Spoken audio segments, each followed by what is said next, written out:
राम राम जी, जय श्री राम, हर हर महादेव। मैं बाबा रामदास और आप देख रहे हैं खरी खोटी। आज मेरे साथ जुड़े हैं भाई संदीप आरके सिंह जी प्रारब्ध से। संदीप भाई राम राम। सर राम राम, सारे दर्शकों को भी राम राम। बड़े दिन बाद आपके चैनल पर आना हुआ, सौभाग्य हमारा। बहुत बहुत स्वागत है आपका। संदीप भाई, भोपाल का त्विषा शर्मा केस, भाई एक बच्ची की जान गई, दुर्भाग्यपूर्ण है। जान किसी की भी जाए, कैसे भी जाए, ये दुर्भाग्यपूर्ण होता है। पर उसके बाद जिस तरीके से मीडिया ने और इस पूरे इकोसिस्टम ने केस को हैंडल किया और जिस तरीके से परिवार और विवाह, इन दो संस्थाओं को डिमीन करने की कोशिश हुई। परिवार को एक राक्षस, डेमन, और विवाह जो है एक बहुत ही घटिया संस्था है। यहां तो आके लड़कियां फंस जाती हैं। ये लड़कियों का शोषण करने के लिए, शारीरिक और मानसिक शोषण करने के लिए एक रास्ता खोजा है पुरुष समाज ने। इस प्रकार का जो नैरेटिव चलाया गया और उसमें लड़की के परिवार को, ससुराल पक्ष को सीधे सीधे हत्यारा और दोषी बना दिया मीडिया ट्रायल में। तो क्या आपका आपका ओपनिंग रिमार्क आ जाए इस पे जरा। सर सबसे पहले तो बात यह है ना कि मीडिया जब भी किसी केस को पिक करती है, किसी एक सिंगल इवेंट को पिक करके, और यह नहीं कि सिर्फ एक न्यूज चैनल, वो एक बड़ा कोऑर्डिनेटेड एफर्ट होता है और सब चलाते हैं। और टीआरपी का इसमें कोई मतलब नहीं होता है। न्यूज चैनल्स का बहुत ज्यादा जो हम लोग को बताया जाता है कि टीआरपी के लिए उन्होंने ये केस उठा लिया और इस पर जो है कैंपेन चला रहे हैं, कुछ नहीं, फालतू बिगड़ी है सब। क्यों बंगाल में महिलाओं पर अत्याचार हो रहा था, क्यों नहीं चले गए वहां टीआरपी उठाने? कम अत्याचार हुआ बंगाल में? आरजी का रेप केस तो एक हुआ, संदेश खली में गरीब महिलाएं मर रही थी, तो तुमको तब टीआरपी नहीं उठा सकते थे? पूरा भारत बंगाल चुनाव में आपने भी देखा सर, पूरा भारत बंगाल के लोगों के साथ था। जो वहां मार हो रही थी, जिसकी बेटी की हत्या हुई, उसके साथ क्यों नहीं चले गए? ये केस क्यों उठाया गया है? और ये फंडेड, ये केस जो है, इस पर मीडिया का फोकस दो कारणों से।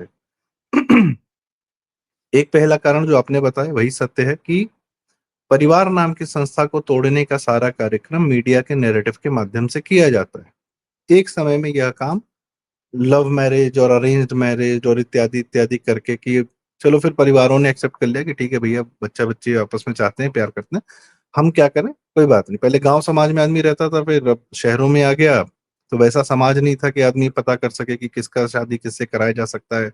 आसपास जानने वाले लोग थे। माँ बाप का भी जो पैरामीटर्स होते हैं अरेंज मैरिज कराने के लिए, उन पैरामीटर्स में कोई कमी नहीं होती सर, वो पैरामीटर्स बड़े आवश्यक होते हैं। पर वो लव मैरिज के नाम पे प्यार हो गया तो जिंदगी बिता लेंगे, ये सब करके इन्होंने एक ध्वस्त करने का पूरा प्रयास किया कि बच्चे माँ बाप से लड़े। खैर, माँ बाप भी कहे चलो ठीक है, वहां शांति होगी स्थापित। अब क्या है कि नहीं, अब लव जिहाद भी कराना है कि लड़की जो है मुसलमान से शादी कर ली तो क्या दिक्कत है। वो फिर उसकी कहानियां बाहर आने लगी। परिवार नाम की संस्था तोड़नी है, पति पत्नी अलग रहें, महिलाओं यंग बच्चियों के दिमाग में ये रहे कि परिवार के साथ नहीं रहना है। उसके बाद क्या होता है? उसके बाद बहुत सारी और, हर दिशा में आदमी बढ़ जाता है। और टूटता समाज बहुत लोग के लिए बहुत बेनिफिशियरी होता है। फिर आप अपने घर में पति पत्नी बैठ के वीड भी मार सकते हैं। वो वीड अपने आप में बहुत बड़ा कारोबार है जो स्टैंड अप कॉमेडियंस के माध्यम से पुश किया जा रहा है। तो परिवार तोड़ने वाला कार्यक्रम जो है ना, उसमें ये केस एकदम फिट बैठता है। जैसे नहीं होता कि दलित को अगर मुसलमान ने मार दिया तो पूरा मीडिया शांत हो जाता है, और दलित को पे अत्याचार कर दिया किसी सवर्ण ने तो पूरा मीडिया हाहाकार मचाने लगता है। जो हाथरस केस पे डॉक्यूमेंट्री बनाई, दलितों के साथ अत्याचार कम हुआ है, हर केस पे क्यों नहीं चले जाते?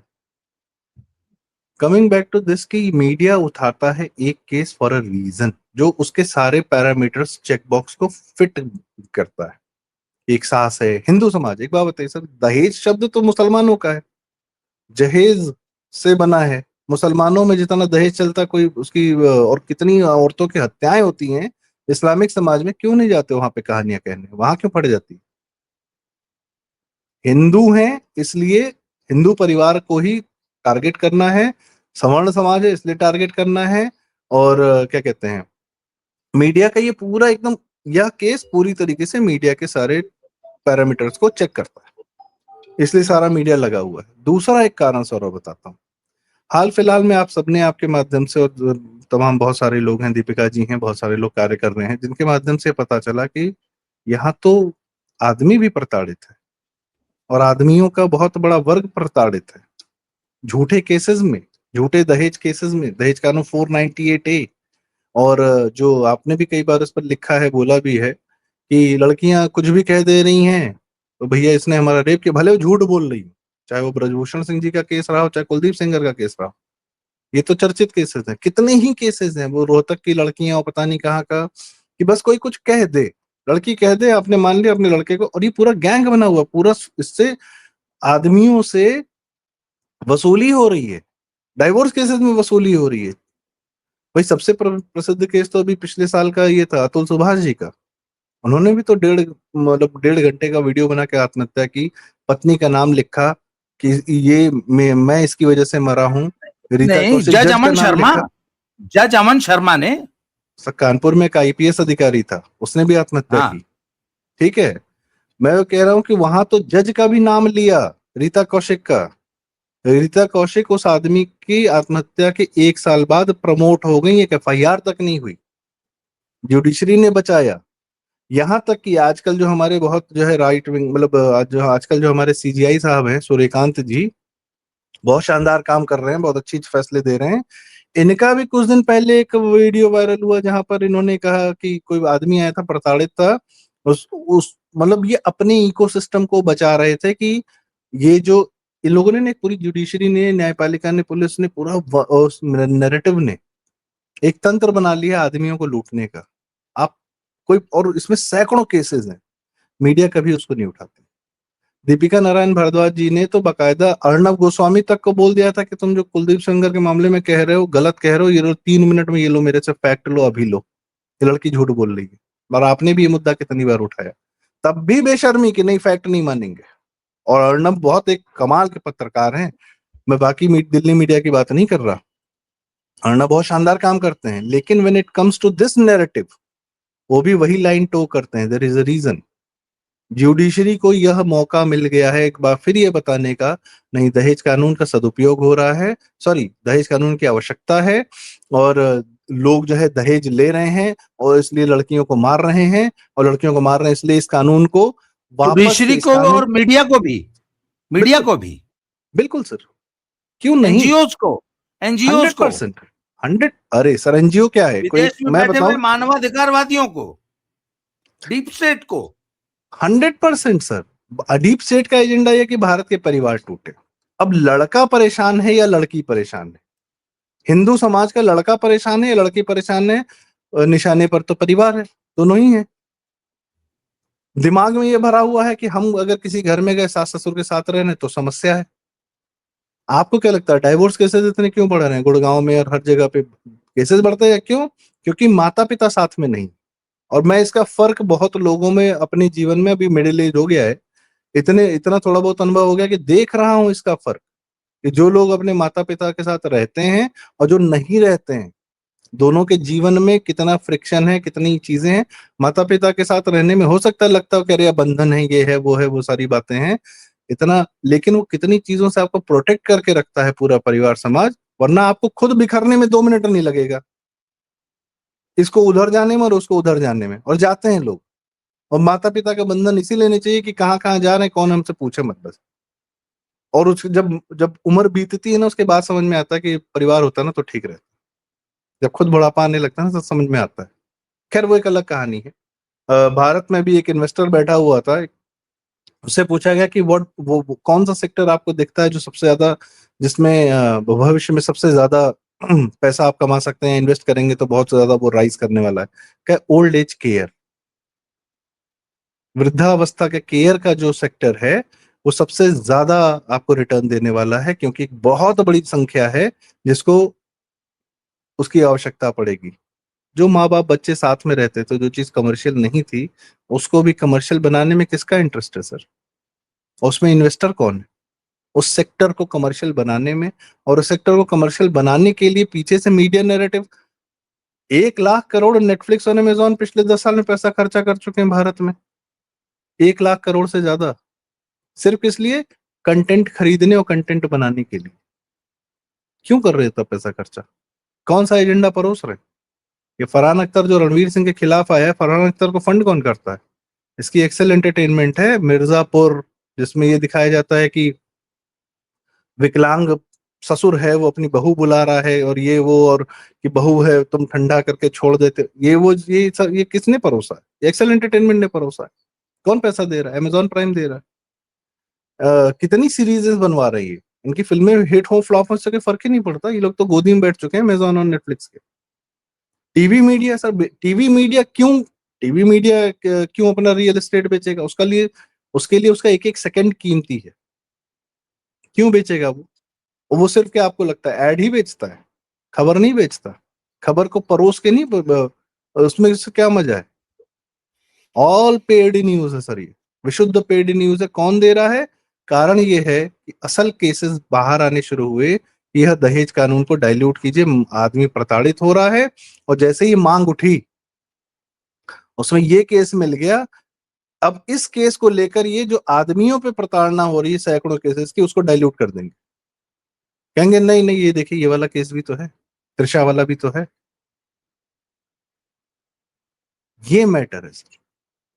और इसमें जुडिशरी, भाई ये लड़की के पिताजी तो नोएडा में रहते हैं, ये सारा नोएडा वाला मीडिया ही तो उठा लिया है। क्या परिवारों में संघर्ष होता है, क्या होता है क्या नहीं होता, और आपने तो इसकी और भी डिटेल बताई है। मैं जानना चाहूंगा आपसे भी कि ये जिन्होंने अपनी मतलब आत्महत्या कर ली त्रिशा जी ने, उन्होंने उनके अकाउंट में ससुराल वाले पैसे डालते थे कि उनसे पैसा लेते थे? आज के सर समय में जी 7.5 लाख रुपए का डिजिटल ट्रांसफर गिरिबाला सिंह और समर्थ सिंह ने अपनी वाइफ बहू के खाते में डाला है। डिजिटल ट्रांजैक्शन है, प्रूफ है। और 50,000 उसके भाई के खाते में डाला है। 2 लाख रुपया दहेज मांगने का आरोप लगा रही हैं। अब इसको क्या कहेंगे आप? अच्छा, और भी वो कारण थे, उस कुछ पारिवारिक कारण थे? सर वो लड़की उसका इस पूरे नटशेल में अगर बोला, the girl was not fit for family life, married life, marital life, परिवार में रहने के लिए फिट नहीं थी। उसको स्वतंत्रता और स्वच्छंदता उसकी ज्यादा इंपॉर्टेंट थी। वो परिवार में जो बंधन होते हैं। अच्छा सर एक बात बताइए, क्या सिर्फ परिवार में बंधन होते हैं, जॉब में बंधन नहीं होता है? सर एक बात अपने खुद बताइए, के बिजनेस में बंधन नहीं होता है? मैं तो सर एक सीधा सीधा सवाल आपके पूछना साथ एक चाहूंगा। हजार बार जीव, आप तो बिजनेसमैन है ना, आप किसी की नौकरी नहीं करते। 1,000 बार ऐसा हुआ होगा कि मन मार के पारिवारिक फंक्शन छोड़ के आपको अपने बिजनेस के लिए जो धक्के खाने पड़े होंगे। सर 4 लोगों पारिवारिक की फंक्शन, बात सुनने, सर अपनी ईगो को मार के, अपने आत्मसम्मान को मार के समझौते करने पड़े होंगे। क्यों नहीं? कहां नहीं है समझौते? जी। सर आपने मतलब हर आदमी जो, अब लोग कहते हैं कि आदमी जो एंजॉय कर रहा है, तपती गर्मी है किसी शहर में, जो भी दर्शक कहीं से भी देख रहे हो, किसी शहर किसी गांव में इस समय दोपहर में 2 मिनट बाहर निकल जाइए, जो आदमी आपको सड़क पे ना 90% आदमी दिख रहा होगा, और क्या कर रहा है वो? अपने परिवार को पालने के लिए सड़क पर निकला हुआ है। वो गाड़ी में निकला है, चाहे बाइक पे बिल्कुल। निकला है, चाहे साइकिल पे निकला है, चाहे वो किसी भी चीज से निकला है। और सबसे पहले जब पैसा कमाता है ना, तो वो वह इलेक्ट्रॉनिक इक्विपमेंट खरीदता है जिससे उसकी महिला को आसानी। बिल्कुल सर, मैं सबसे आपका पहले एक आता एग्जांपल, है आपकी बात को मिक्सर, आपकी बात उसके सर बस आपकी 1 मिनट लूंगा सर। बढ़ाते हुए जी सर। मैं आपकी बात को बढ़ा देता हूं। भी हम्म। परसों ना मैंने अपने घर की टेरेस पूरा जो है, जहां धूप लगती थी, वहां पे वाइट कोटिंग कराई है, रिफ्लेक्ट करने के लिए। Sir 4 labour I. 44 degree temperature था। उन लड़कों ने सर सुबह 10 बजे काम करना शुरू किया था 44 डिग्रीज में, शाम 4 साढ़े 4 बजे नीचे उतरे हैं। इस बीच मैंने 5 बार उनको रूह अफ़ज़ा और शिकंजवी भर भर के बाल्टी भिजवाई है। अरे सर, आपने शोषण किया आदमी का, आप शोषण करने के लिए उनको बुलाए थे। तो आप आदमी उनको नौकरी आदमी नहीं, अपने आप अच्छा, उनको वो जीविका लड़के नहीं। अपने पेट का, अपने परिवार का पेट भरने के लिए ना 44 डिग्री की धूप में जो है, हम लोग को एसी में गर्मी लग रही थी उस समय। मैं अपना एग्जाम्पल दे रहा हूं। जी पुरुष जो है महिला का शोषण कर रहा है। सर, एक छोटी सी मैं परिवार की बात पे वापस आ जाता हूँ। परिवार का जो पिता होता है, लड़की होती माता होती हैं, वह परिवार जो लड़की से जिसको घर में लाने जा रही है, भाई किसी महिला के घर में आने से पूरा चेंज होता है, पूरा परिवार चेंज होता है। तो आप किसको लाने जा रहे हैं, आप उसको 10 तरीके से देखते हैं, समझने का प्रयास करते हैं। अगर पिता ये कह दे कि क्या कहते हैं, लड़की का जो बाप है, वो अगर लड़का ढूंढने गया है, लड़का देखने के गया है, क्या बेटा कितना कमाते हैं, ये सवाल अगर पिता कर दिया तो बहुत बड़ी समस्या होगी। और यही पैसा ढूंढ के लड़की शादी करने चले जाती है, देख के कि कितनी बड़ी गाड़ी है, क्या है, तो वो स्वच्छंदता है, वो ठीक है।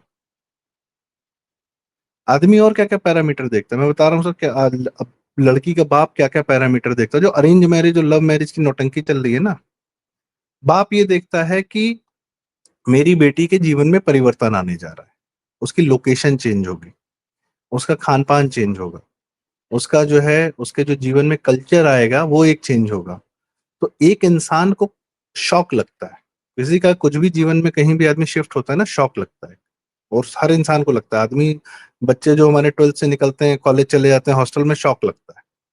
तो ये शौक मिनिमल हो, ताकि वो एडजस्ट कर, मतलब ताकि उसके जीवन में ये जो स्मूथनेस है ना, आराम से वो स्मूथली अपने जीवन में ट्रांसफॉर्म कर जाए।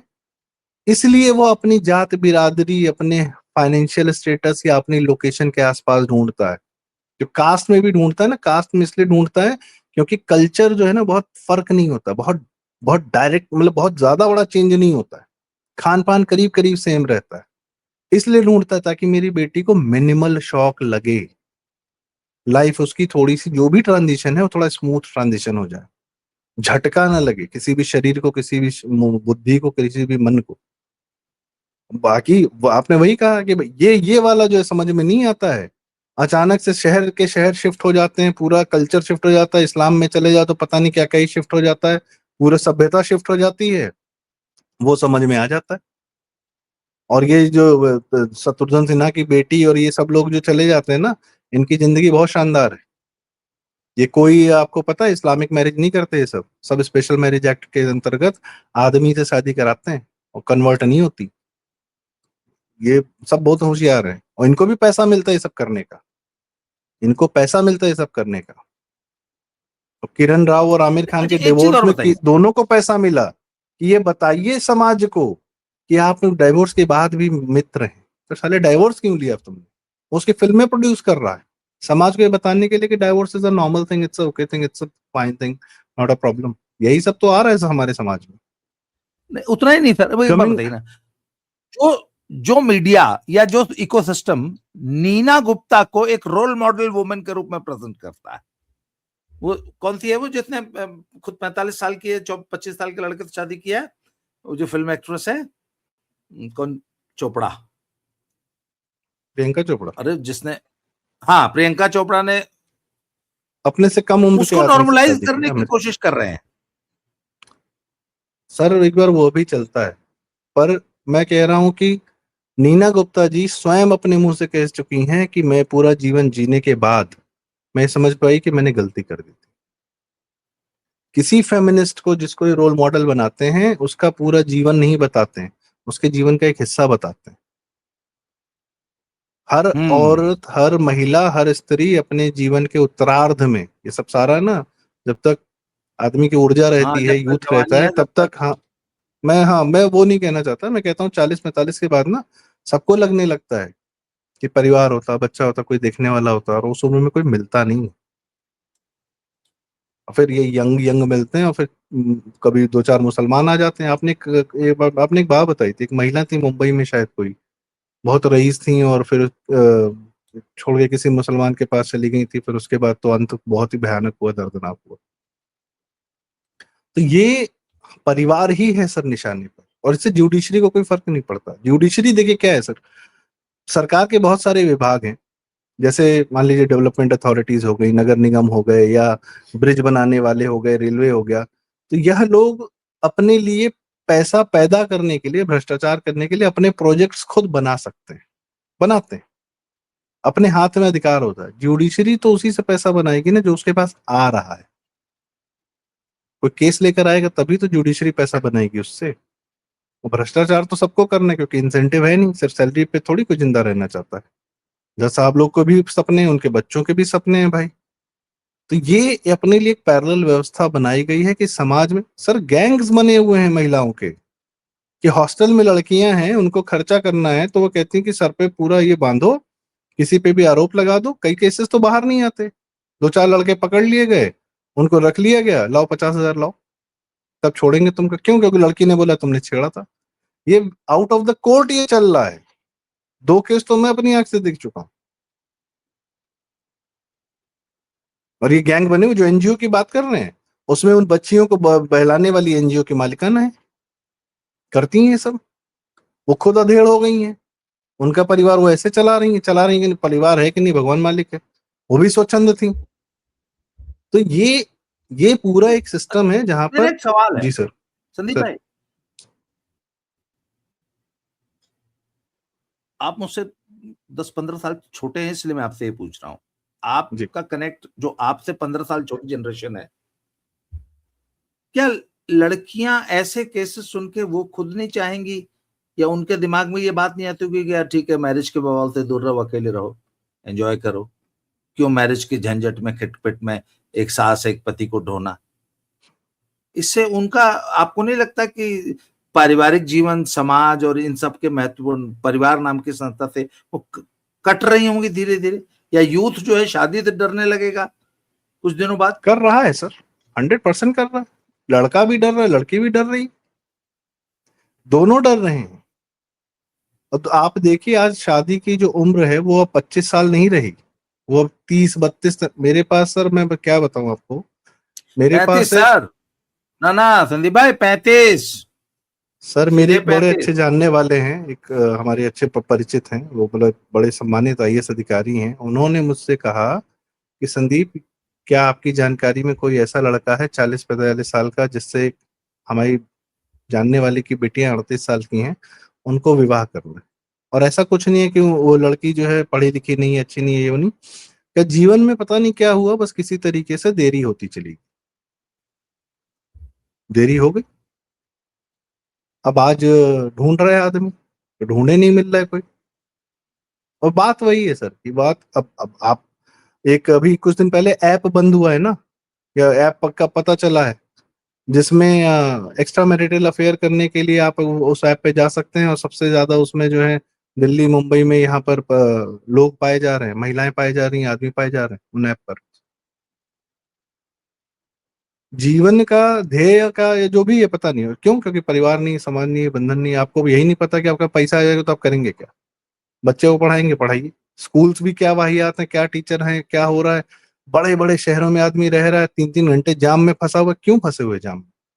उसका दर्द दूर करने के लिए किसी और के पास जा रहा है, कोई किसी और के पास जा रहा है। अंत में अंत और कुछ नहीं सर। जैसे ही आदमी 55-60 की उम्र तक पहुंचेगा ना, समझ में आएगा कि यार सब गलती थी, गलत कर दिया लाइफ में। क्योंकि तब तक आपके साथ आपको जब वाकई में किसी की जरूरत पड़ेगी, आपको नहीं, आप भी किसी की जरूरत हो सकती है, जब वाकई में एक साथ सहयोग की आवश्यकता पड़ती है 55-60 की उम्र में, तब आपको वैसा कोई भरोसा मिलेगा ही नहीं। क्योंकि वो भरोसा कमाने के लिए पूरा उम्र लगता है, उम्र का त्याग लगता है, सेवा लगती, रिस्पेक्ट लगती। वो आप, वो टाइम ही नहीं है, वो मिलेगा ही नहीं, क्योंकि उम्र भर तो आपने ये सब किया है। उसकी माता जी, जो लड़के की माता जी हैं, भाई दिन भर तुम मीडिया लेके बैठे हो उनके, आपने गलत कर दिया, आपने गलत कर दिया, आपने गलत कर दिया। एक दो शब्द बोल दिया, तीन कुछ भी बोल, किसी को समझ ही में नहीं आता कि हम क्या बोलें। 5 दिन पहले जो है जीवन नॉर्मल चल रहा था, 6 दिन में 7 दिन में पूरा अस्त व्यस्त हो गया, क्या करेगा कोई। टीवी मीडिया वाले कौन से बड़े सुभहित हैं सर। चित्रा त्रिपाठी बताएंगे उनका पति से डाइवोर्स क्यों लिए। उनका पति किसी होटल में पकड़ाया था रात में। दिल्ली मीडिया और टीवी और मीडिया वाले सर ये चरित्रों पर लांछन लगाएंगे, घटिया से हाँ, घटिया जिंदगी ये लोगों जीतेंगे। को ये भी लोगों को करेक्टर सर्टिफिकेट दे रहे हैं। सबसे घटिया जीवन अगर किसी का है सर, इन मीडिया वालों का है, बॉलीवुड वालों का है। और टीवी मीडिया का तो बहुत गंदा है। न्यूज के लिए, स्टोरी के लिए कौन क्या करता है, कौन मालिक क्या करता है। क्यों, इंडिया टीवी के मालिक साहब पर भी तो एक महिला ने लगाया था आरोप, आत्महत्या करने का प्रयास किया था। वो केस कहाँ गया। अब मीडिया की बात मीडिया क्यों नहीं करता है सर। चौथी मंजिल से कूद गई थी। मीडिया की बात मीडिया क्यों नहीं करता है। मीडिया के अंदर की सारी गंदगी तुमने दबा रखी है। मैं फिर वापस वही बात पे आऊंगा। ममता बनर्जी के काल में कितनी महिलाओं के साथ क्या घृणित चीजें हुई, क्यों नहीं बताया तुमने। बहुत कैरेक्टर सर्टिफिकेट। मैं तो इन मीडिया वालों की, और दिल्ली में सर कोई गोदी मीडिया नहीं, कोई मोदी का मीडिया नहीं, कोई अमित शाह का मीडिया नहीं है। सब भारत विरोधी हैं, किसी के दिल में भारत नहीं। और अगर थोड़ी भी इतनी सी भी शर्म या जिम्मेदारी का एहसास होता ना सर, आदमी एक एक केस को कैंपेन ना बनाता, देखता कि भारत में, भारत की सभ्यता पर ये आक्षेप लग रहा है। सर हम और आप जब बात कर सकते हैं, इन लोग को समझ नहीं, इन लोग को समझ नहीं है। इस्लाम पे नहीं, बात अच्छा सर, करने में एक जबान चीज मुझे कटती है। संदीप क्यों भाई, आज क्यों नहीं गली गली घूम रहे हो खून दिखाने के लिए। आज तो है ना बकरीद, आज जाओ गली गली घूमो, दिखाओ कि यहाँ खून बह रहा है, वहां खून बह रहा है, दिखाओ ना। पॉल्यूशन हो रहा है, क्या हो रहा है। एक ही दिन में तुम, मतलब सर ये तो जेनोसाइड टाइप का माहौल चल रहा है। एक ही दिन में तुम हजारों लाखों जानवर काट दो। मैं मुझे एक बात बताइए, ये जो ये तुषार शर्मा केस है, ये सिर्फ अपर मिडिल क्लास या मिडिल क्लास की प्रॉब्लम है, या रूरल भारत में भी ये समस्या धीरे धीरे पेनिट्रेट कर रही है, कि रूरल भारत अभी बचा हुआ है? सर ये जो डाउरी केसेस के नाम पर महिला, समाज को प्रताड़ित करने का, सास को जेल भिजवाने का, गांव गांव गली गली सब जगह हो रहा है। तहसील में केसेस चल रहे हैं, सब हो रहा है। हम्म। समाधान नहीं निकला है। अगर अगर दहेज एक समस्या थी तो उसका समाधान नहीं निकला। उसका समाधान ये निकाला जुडिशरी ने कि उल्टा आदमी को फंसाना शुरू करो, उनके परिवार को फंसाना शुरू करो। मैं सॉल्यूशन नहीं मैं दिया, आपको एक त्वरित एग्जांपल न्याय देता हूँ, नहीं ना ना दिया। ना, सुनिए। त्वरित न्याय कभी नहीं दिया किसी को। दोनों फंसे रहोगे तुम। फंसे रहोगे तो हमारे घर में पैसा आता रहेगा, हम रीता कौशिक रहेंगे, हम यशवंत वर्मा रहेंगे, हम कोई भी रहें, और कोई हमसे पूछेगा नहीं कुछ। हम अपने मेरे बच्चे एक भतीजे को जज बना देंगे, कोई दिक्कत नहीं है।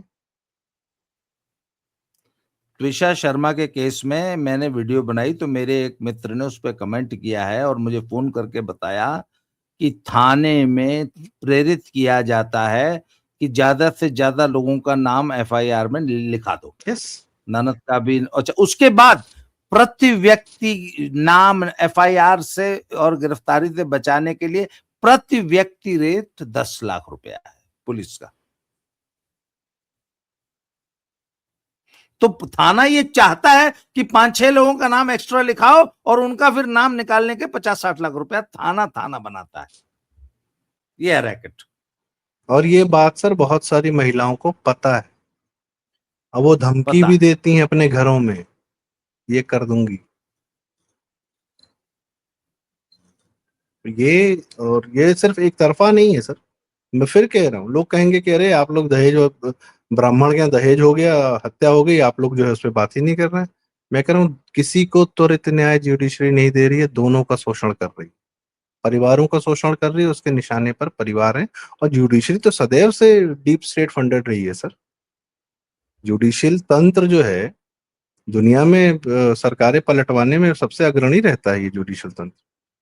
कौन सा केस नहीं उठाता है जो ये डीप स्टेट का एजेंडा नहीं होता है। वो इंदिरा जयसिंह गई थी 18 साल से 16 साल करवाने के लिए, बच्चियों का कंसेंट ऑफ, वो जो था एज था। सब एजेंडा लेके जाते हैं, जुडिशरी सुनती है। अभी पता है सर कल क्या केस उठाया है? धुरंधर फिल्म पे कोई साहब चले गए हैं, कोई जेसी में पता नहीं क्या, किसी आर्मी के बहुत हैं भी कि नहीं भगवान मालिक है, कह रहे इसमें जो है बहुत गलत दिखा दिया गया, ये सब नहीं दिखाना चाहिए था, जुडिशरी निर्देश दे कि ऐसी फिल्में नहीं बननी चाहिए, और जुडिशरी ने ये केस सुन लिया।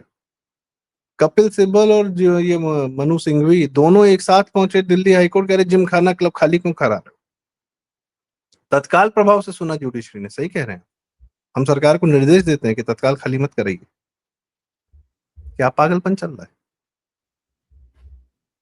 सरकार अपनी जमीन न ले। रोहिंग्या जो है, रोहिंग्या को सरकार बसा क्यों नहीं रही? हल्द्वानी में रेलवे में भले वो लोग बैठे हुए हैं, पहले आप इन लोग के बच्चों का इंतजाम करिए, फिर आप इनको भगाइए। अरे ये जुडिशरी है, जुडिशियल तंत्र और मीडिया इंश्योर कर रहा है कि भारत के परिवार टूट जाएं,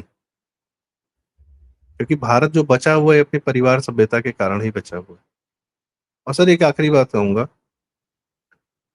पतंग और सबने उड़ाई होगी, जो पतंग आप उड़ाते हैं, बच्चे उड़ाते हैं, फिर वो दूर तक आसमान तक जाती है, फिर आप उसी चरखी से वापस ले आते हैं, और छत पे जब आ जाती है वापस, तो आप बड़ी इज्जत से प्यार से पतंग रख देते हैं।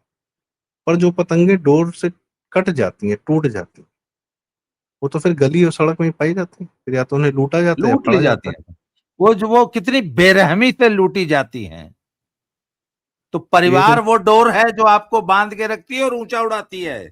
जिस दिन परिवार आप वो उस छत है, परिवार वो रूपी डोर चरखी से है, कट जाते हैं, फिर लूटे ही जाएंगे या तो जिस फाड़े ही जाएंगे, यही नहीं होता नहीं है। सर, फिर वो सर गिरती हुई पतंग कितनी बेरहमी से लूटी जाती है, ये सबसे बड़ा एग्जाम्पल है उन उन लड़कियों के लिए जो परिवार से पिंड छुड़ाना चाहती हैं। लड़कों के आपकी लिए लड़कों के लिए भी, यस। सदीप भाई, बहुत बहुत सार्थक चर्चा रही सर, आपने सर, समय दिया इसके लिए आभार। दोबारा मिलते हैं ऐसे ही सर किसी ज्वलंत विषय पर।